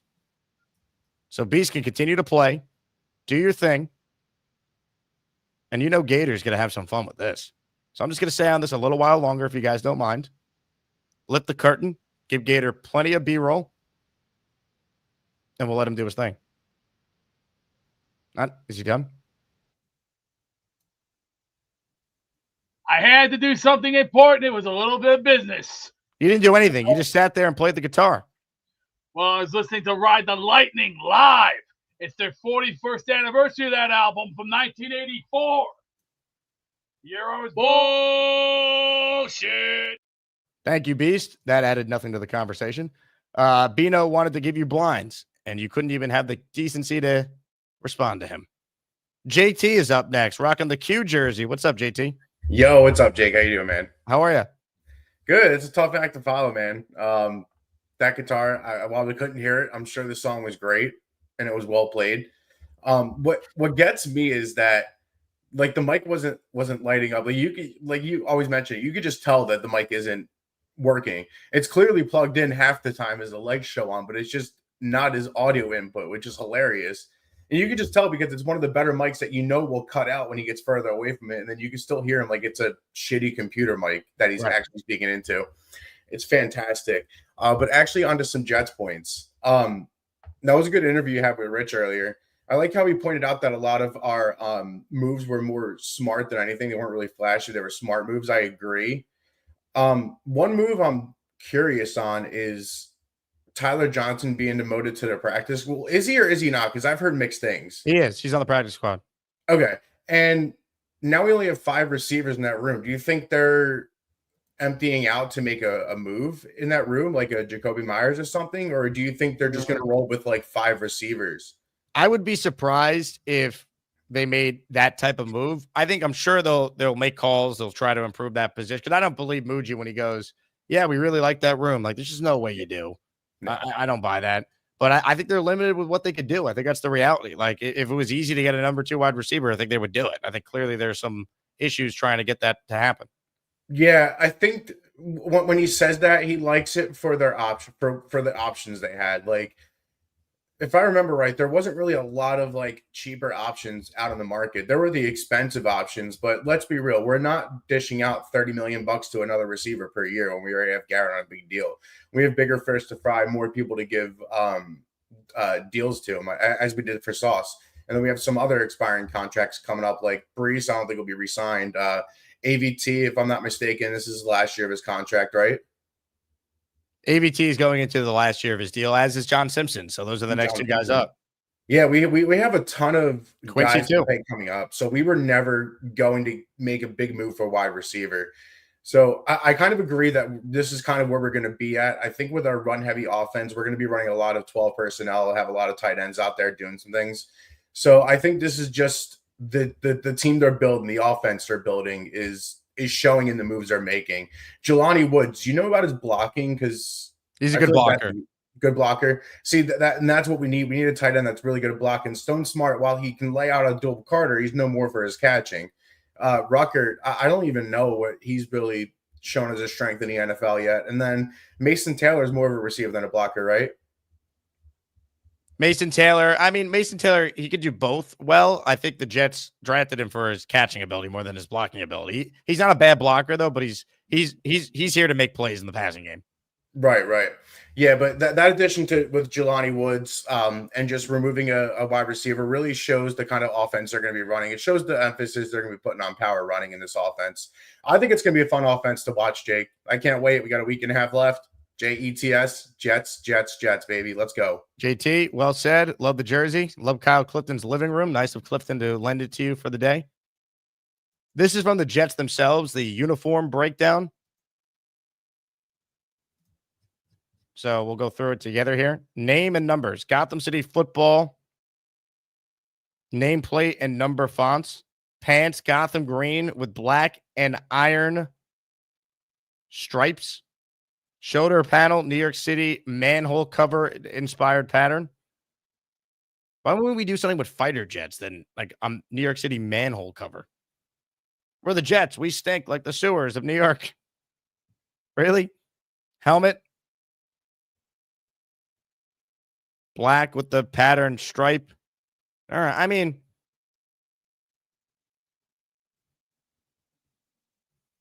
I don't hate it. I just don't love it. It's fine.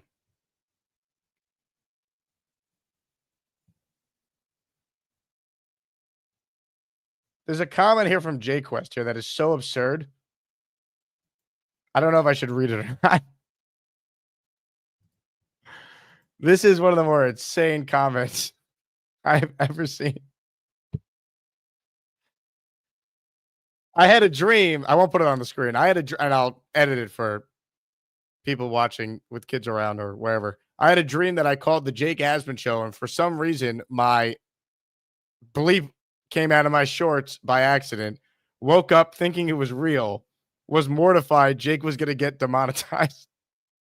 Jake West, you're insane.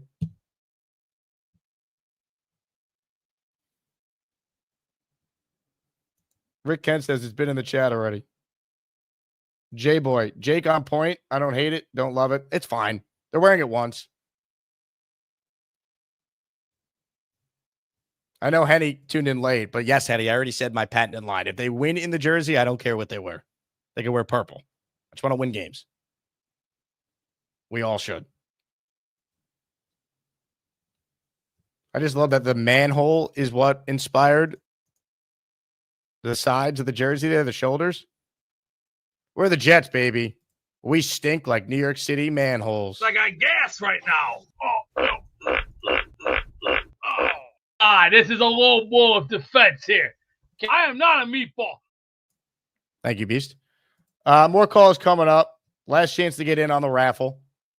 10 days to go till kickoff. Number 10, Chad Pennington. Signed photo is the top prize in today's giveaway.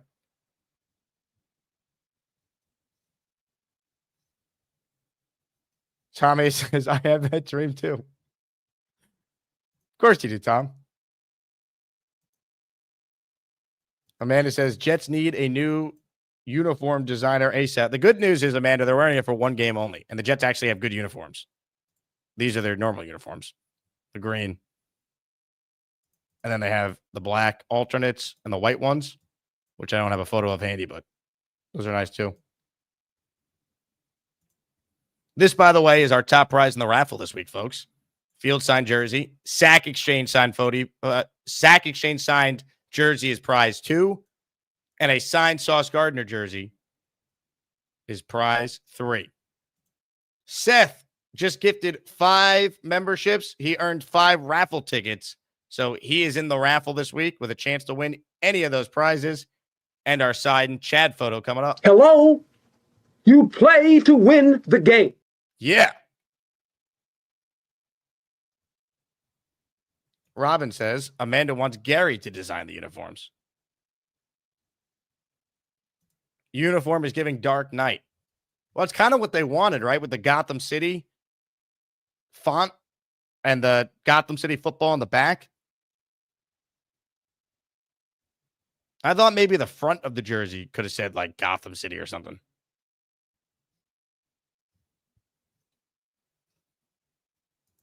Shout out to Bruce Wayne. Where's PBM at? As someone said Dark Knight. We know he loves the Dark Knight. All right, more calls to wrap this baby up. Jets Johnny, who's got a new track out with Blitz BK that I'm going to debut at the end of the show. Surprise, surprise. He's up next on the show today. What's up, Jets Johnny? Jake, not much. Just called in because that abomination that they call this New Jersey is absolutely terrible, man. It like if you put the graphic back up, it looks like the shoulders are blue.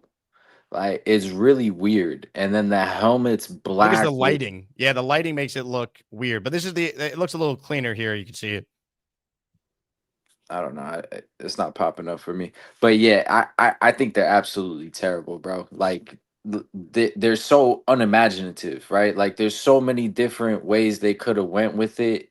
Like I'm just thinking, like off the top of my head, they could have put like the New York skyline in the back on the green, like do a lighter shade of green, something like that with the skyline. You could have done something with the Statue of Liberty, like made it like the rusted out, like bronze color, whatever. Like a whole bunch of different things that they could have done, but they just went black with like a little bit of blue. Like we already have black alternative jerseys. Like this shit makes no sense to me. And the crazy thing is people are going to buy them. Like that's what makes no sense to me. Like we should boycott these. We should make them go back and try again.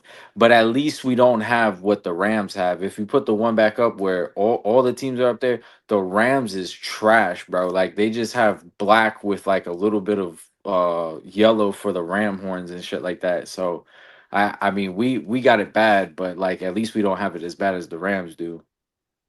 Yeah, look, it's only one game. I don't hate it. I don't love it either. I would have went with a different color than black because we already had that. Like we already made a big deal about these being the new black alternates a few years ago. Like it's too similar to this. I know it's different, but it's, you know what I mean? Like the theme is still, it's like Gotham City. It's black. You already have that. I would have done something that's white or a completely different like throwback look. Yeah, and the fact that they didn't even change like the lettering on the side of the helmet or nothing like that, you know what I mean? So it basically looks like somebody messed up our alternative jerseys, when we wear them. Like it's gonna be like, what are we doing here? I don't know. I feel like they could have done way better. You know what I mean? If they tried just a little bit, they could have done way better. But it is what it is, man. Like you said, we're only wearing them for one game. And hopefully we beat the shit out of the Dolphins on that game.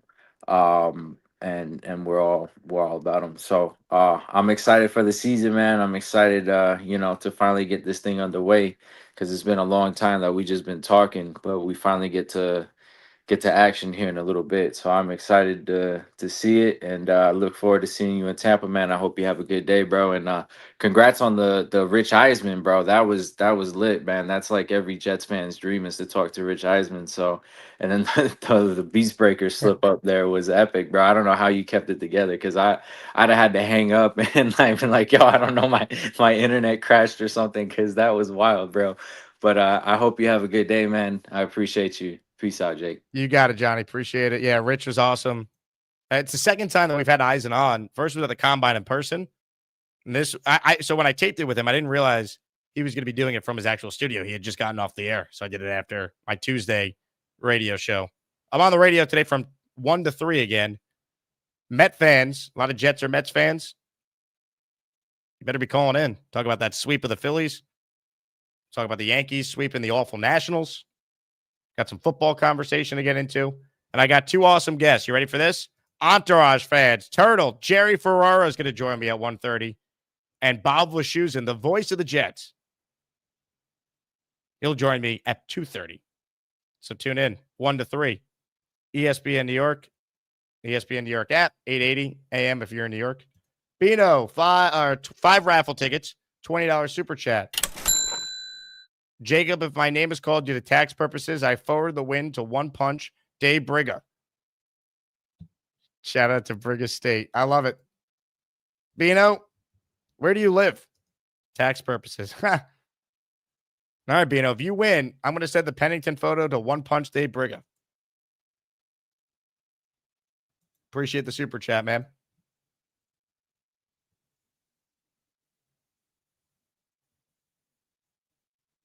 Hennessy says, we know how it goes. It depends on the game. It will determine how we remember the jerseys. I agree. I think people like the New York Titans jerseys a lot more than they probably should, because the Jets won a lot of games in those.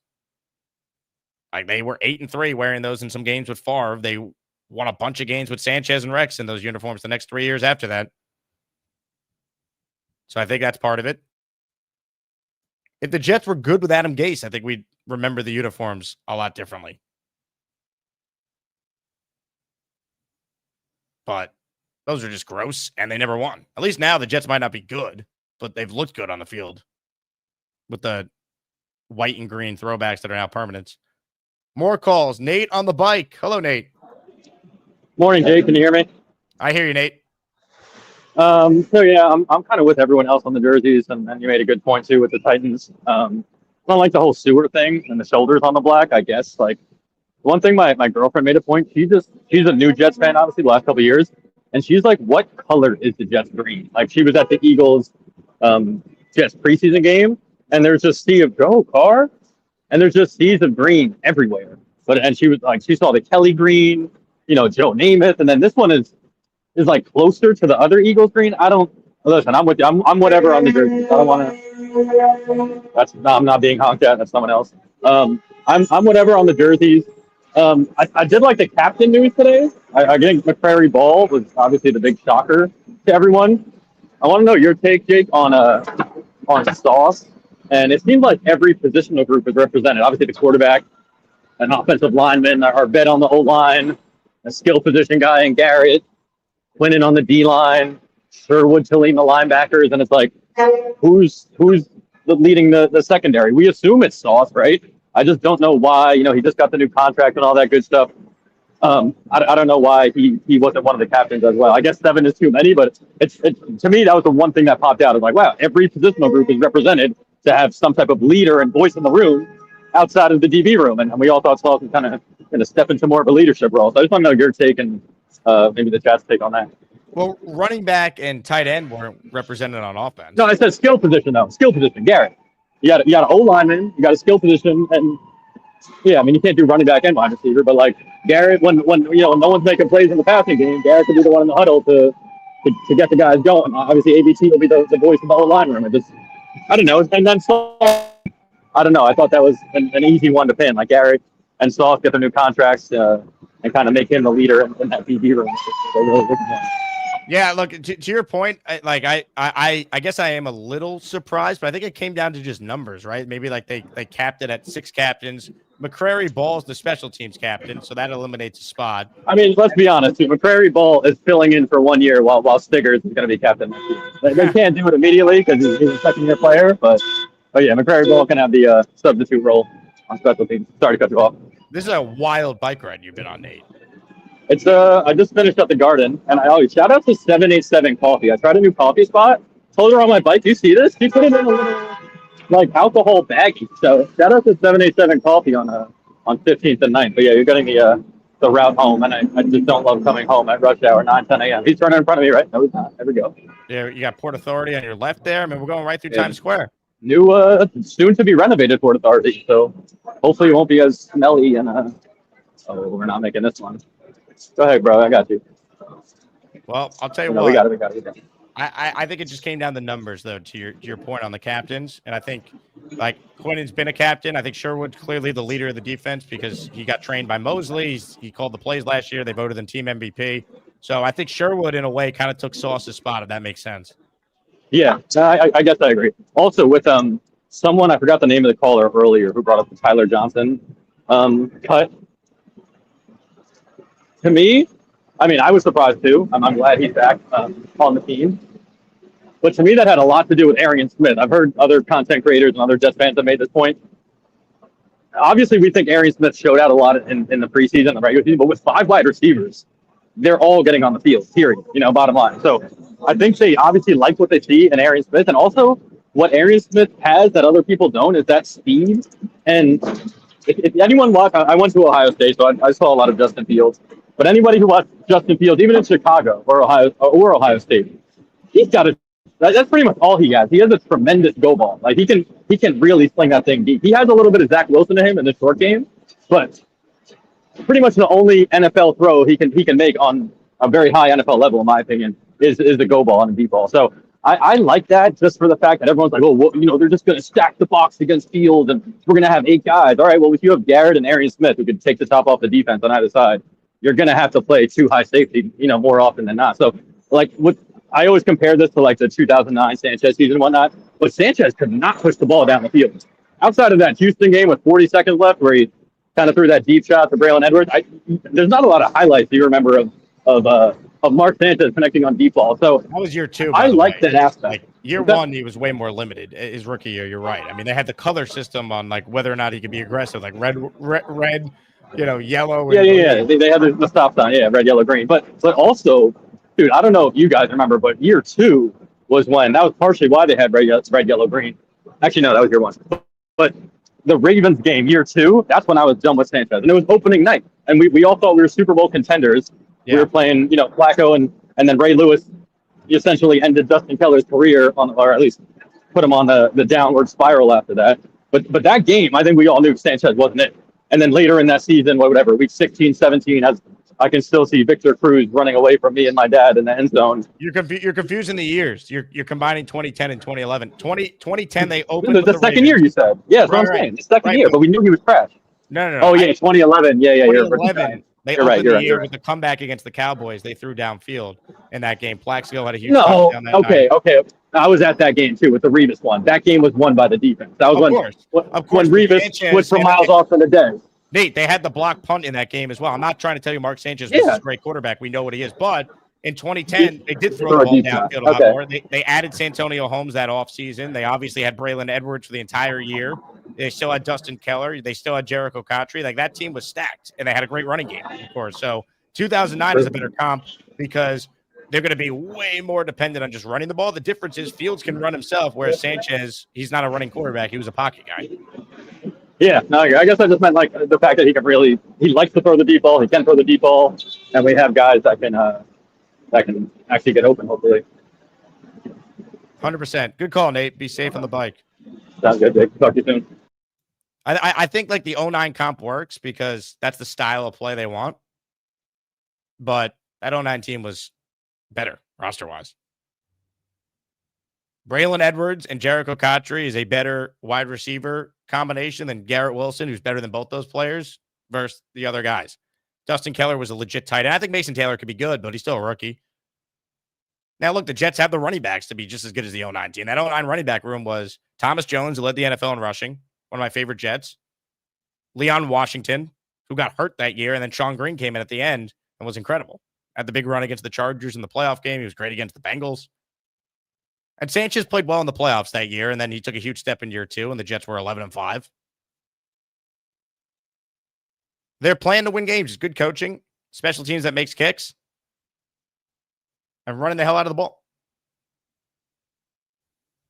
But Nate confused a couple of the years there. 2010, they had that dramatic win over the Texans. They had all those crazy wins at the end. They were the cardiac Jets. Remember tone time in the fourth quarter? Beat the Lions in overtime, beat the Cleveland Browns on the quick slant from Sanchez and took it to the house in overtime. I mean, Holmes won like 3 games by himself that year. He had the touchdown against Houston at home to win that game. And then before that was that play Nate referenced, Sanchez, the bomb to Braylon Edwards, which was one of his best plays he's ever made.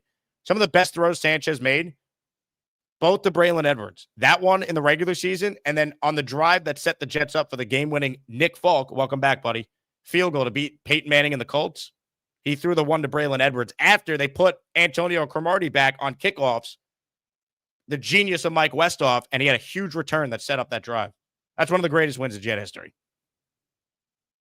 They ended Peyton Manning's career with the Colts, and this is one of the great Darrelle Revis games that doesn't get talked enough about.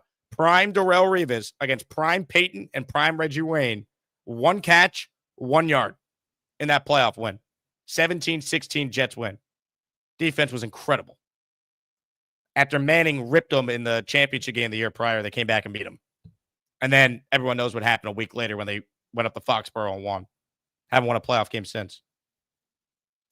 Nick Shine says, Nate Ride should be an ad for Adderall. I think Nate was on the Addy today, and not that Addison Martinez. But Nate's right. The 09 comp works for a lot of things. It's just I think that 09 team was better. That 09 team, the previous year, they were 8-3 with Favre. Favre had the bicep injury. That's what effed up the season. If Brett Favre never got hurt, they could have won the Super Bowl in 08. That team was good enough. They beat the 10-0 Titans on the road. And remember, that year, you didn't have Tom Brady. He was out for the year. So it was the Jets division to win, and they still couldn't win it because Miami won it with Pennington.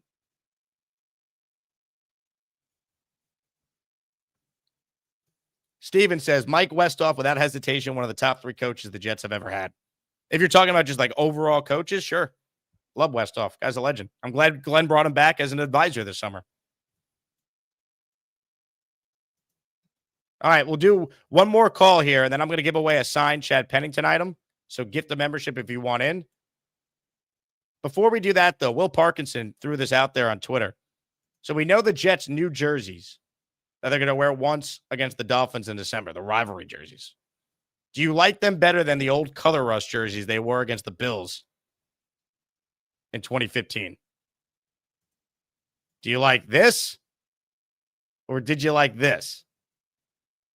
Which one did you like better? I think, to be honest, I like the Color Rush better. It's at least green. It's like Christmas green. You still see a lot of Jet fans rocking that, by the way. I would go with the Color Rush. I think the Jets wore them twice. They wore them against the Bills in year 1, then beat them on a Thursday night a year later. The first one, they wore them against Rex. He was in the all-red coaching the Bills. It was a brutal loss in 2015. And then a year later, might have been 2 years later, they wore it with Bulls. And they beat the Bills. That was like the dancing game on Thursday night. That was like a big meme on the internet for like a month straight. I think the Color Rush were better.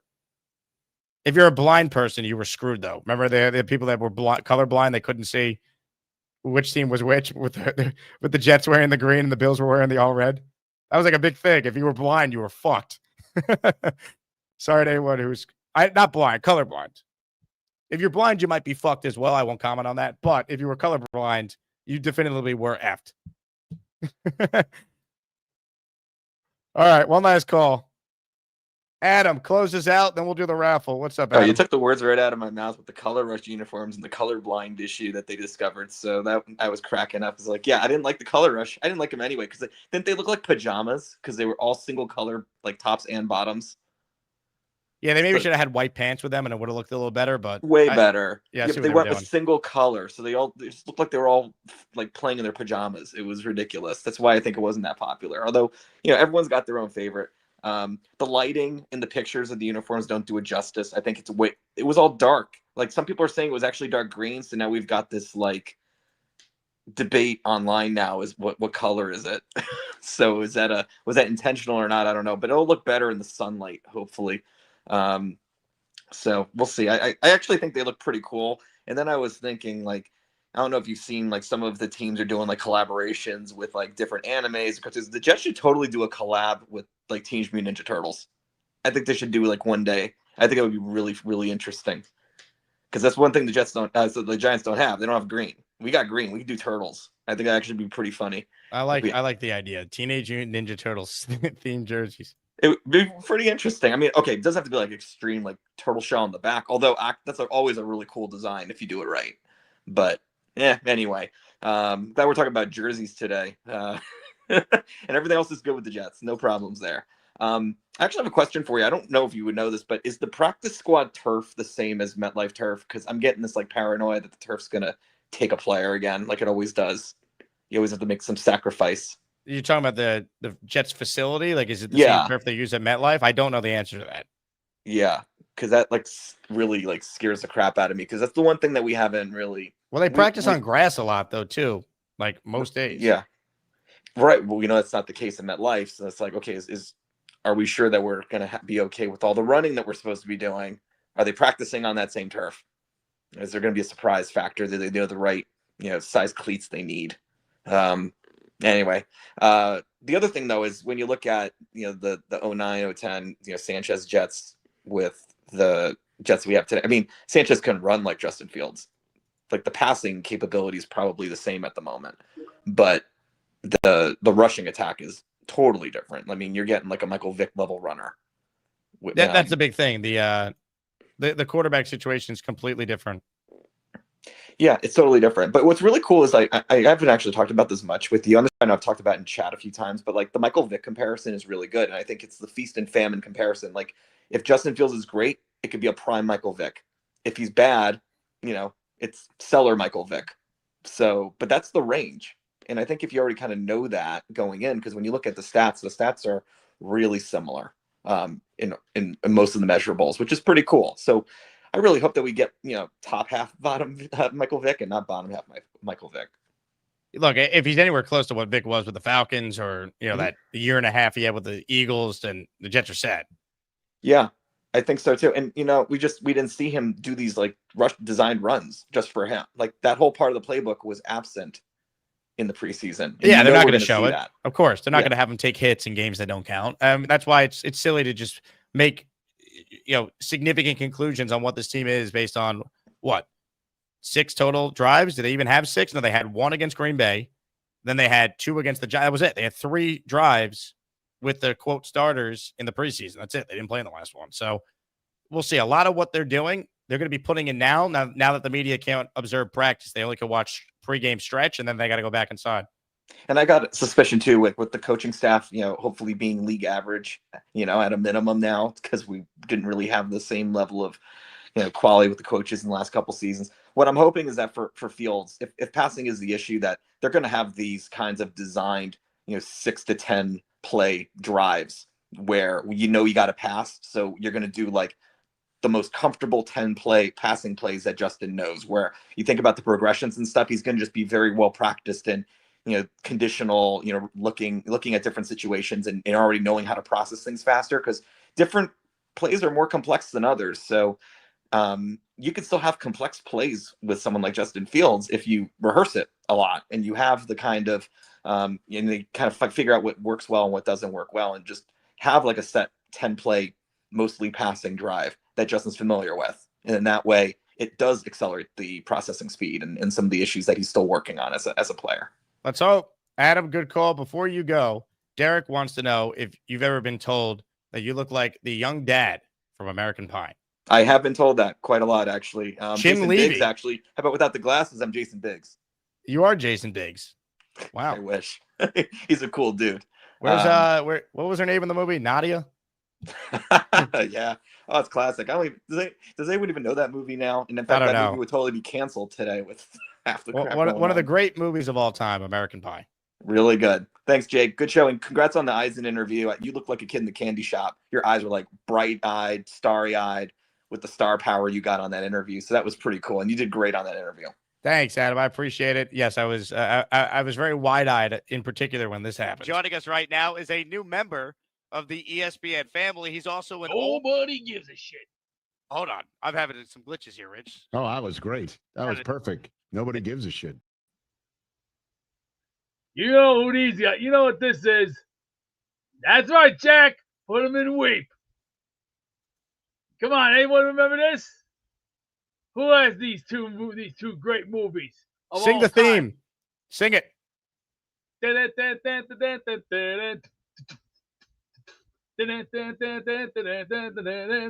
Awesome, radical, hyphedacious, acapella. Huh? Acapella? Oh, Parajaka. I got gas right now. Oh. Thank you, Beast. Nick Shine entered the raffle for one. Ladies and gentlemen, it's time to spin the wheel of champions. Who's going to win a signed Chad Pennington photo? We find out now. It's time to announce the winners of the weekly Asmaniac raffle. Let's spin the Jake Asman Show Wheel of Champions and find out which Asmaniac is winning an epic prize. Good luck to everyone. 10 days till kickoff of the New York Jets season.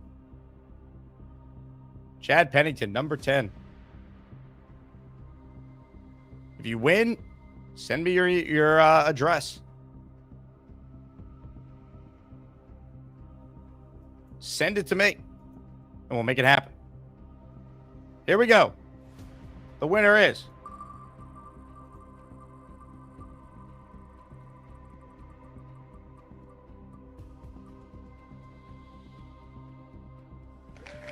Michael Duramo. How about it? Michael was the second person to gift. He was upset that he wasn't number one, so he could double the fun, but he didn't need to double the fun. He won with 5 memberships.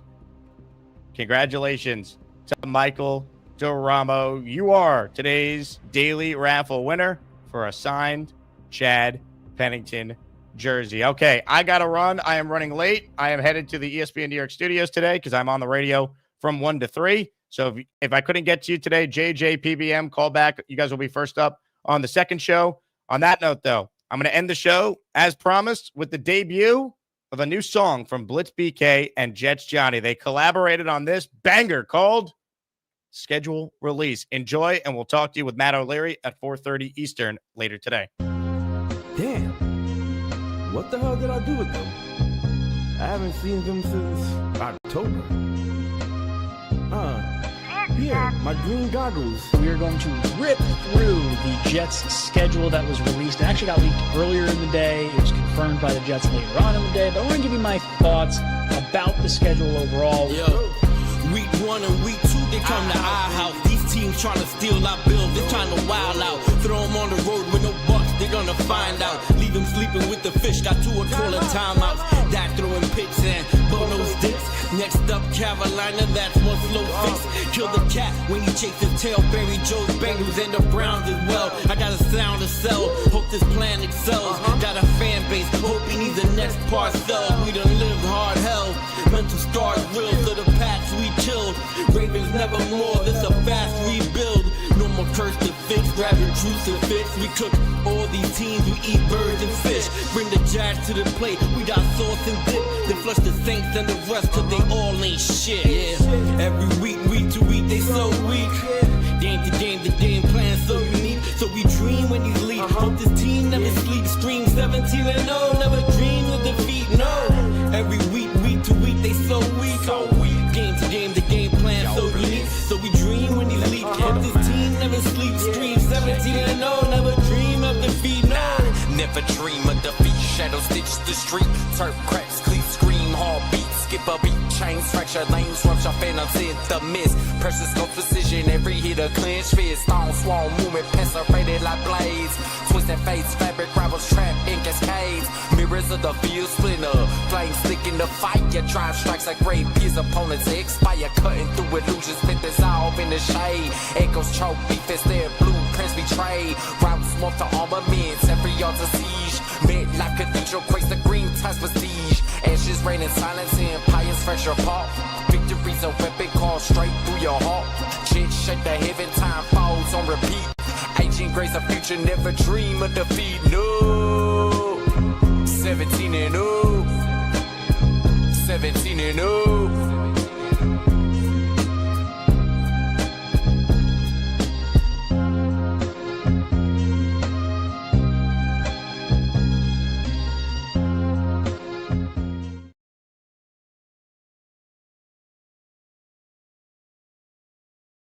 Hey, here's the deal. Just got no chance unless you click on that like button. And you got to make sure you subscribe to the Jake Asman Show. You don't, you can get the f*** out. Now let's go, Asmaniacs. We're built for this shit.